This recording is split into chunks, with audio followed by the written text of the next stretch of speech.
तीसरी और आखिरी चीज़ जो हमें करनी है उस ज़िंदगी के लिए जहाँ हम सब कुछ खा सकें और फिर भी फिट और हेल्दी रहें, हमें गिन गिन के ना खाना पड़े, डेप्रिवेशन ना फील हो, is to manage our stress.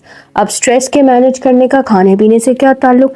खाने पीने से स्ट्रेस का ये ताल्लुक है कि जब स्ट्रेस होता है, औरतों को स्पेशली ज़्यादा स्ट्रेस होता है क्योंकि नंबर वन, एक तो inflammation in their body is more as they constantly keep over thinking ज़्यादा करती हैं, इमोशनल ज़्यादा होती हैं, चीज़ें फील ज़्यादा करती हैं, चीज़ें दिल पे ज़्यादा लेती हैं। और फेसबुक पे आपको हर जगह फीमेल ग्रुप्स में वैसे भी एक ही बात होती हुई दिखाई दे रही होती है, मेरी सास ये, मेरा नंद ये, मेरा शौहर ये।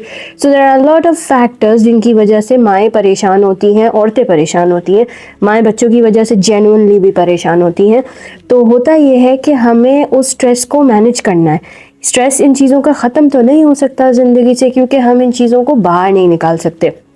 होता ये है कि जब आपका कोर्टिसोल बॉडी में रिलीज होता है, it leads to insulin resistance also, inflammation also, आपको भूख लगती है, आपका गट माइक्रोबायोम डिस्टर्ब होता है, आपका गट का अंदर का बैक्टीरिया, गुड बैक्टीरिया भी डिस्टर्ब होने लगता है, तो आपको भूख भी लगने लगती है, खाना प्रॉपर्ली डाइजेस्ट भी नहीं होता, आपकी बॉडी की सलाहियत टू एब्जॉर्ब द न्यूट्रिएंट्स भी कम हो जाती है।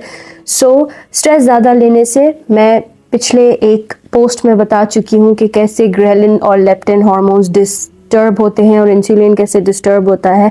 You can go watch those episodes, वो कुछ छोटे छोटे से वीडियोज़ हैं। बहरहाल, सो आपको स्ट्रेस को मैनेज करना होगा।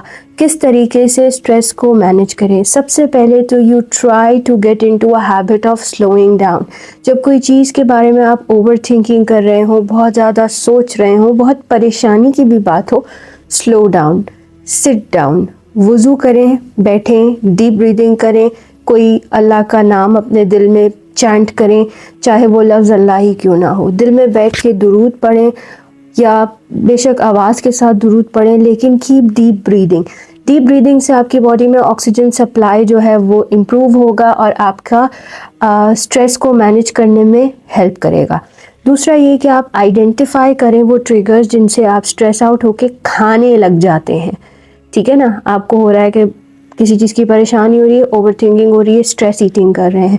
Identify the triggers.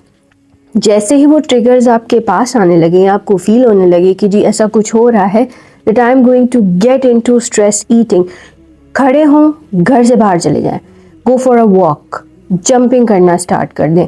Exercise, according to research, does not really help curb the craving for food, लेकिन ये एक्चुअल क्रेविंग नहीं है, it's a response to stress. तो रिस्पॉन्स टू स्ट्रेस के लिए हमें क्या करना है? हमें वो चीज़ें करनी है जो स्ट्रेस को नीचे लेके आती हैं। First thing is deep breathing with a जिक्र ऑफ योर चॉइस। ये बहुत इफ़ेक्टिव है। आपने एक जगह बैठ जाना है, 5 मिनट के लिए दुनिया से कट ऑफ हो जाना है, आंखें बंद करके you breathe in through your nose and breathe out through your mouth. When you breathe in, you inflate your stomach, हवा भर लें अपने स्टमक में, और जैसे ही आप एक्सहेल करें, आप अपने स्टमक को पुल इन कर लें। ठीक है, आपका इनहेल थोड़ा छोटा होगा, एक्सहेल थोड़ा लंबा होगा। साथ साथ आपके दिल में आप अल्लाह का कोई जिक्र कर रहे हैं, वो वैसे ही आपको काफ़ी ज़्यादा सूद कर देगा एंड काम डाउन कर देगा। अल्लाह का नाम लेना वैसे ही एंजाइटी के ऊपर एक नेगेटिव इम्पैक्ट डालता है, यानी कि एंजाइटी कम होने लगती है। ठीक है, second thing is you start jumping और you start walking, go out in the sun. आपको सनलाइट मिलेगा, कोर्टिसोल लेवल नीचे आ जाएगा। सन नहीं है, you start jumping in the house, आप एक्सरसाइज करने लगेंगे, आपके ऑक्सीटोसिन, हैप्पी हार्मोन्स रिलीज होंगे, एंडोर्फिन्स रिलीज होंगे, आपका स्ट्रेस हार्मोन नीचे आने लगेगा। जब आप स्ट्रेस से नीचे आ जाएंगे, आपकी बॉडी में क्रॉनिक इन्फ्लेमेशन नहीं होगा। जो इम्पैक्ट इसका कोर्टिसोल का आपके हंगर एंड फुलनेस हार्मोन पे हो रहा है, इंसुलिन पे हो रहा है, वो नहीं होगा। तो आपको वो वाली क्रेविंग्स, फजूल में खाना है, बिंज ईट कर लो, ये सब कुछ नहीं होगा। So managing stress is very very important if you want to get out of that cycle के हर वक्त भूख लग रही है, देख देख के खाना पड़ रहा है।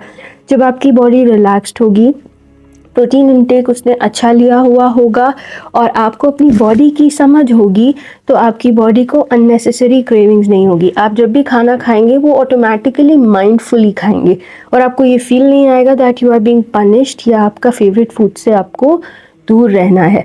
I hope the entire series helped you. Thank you.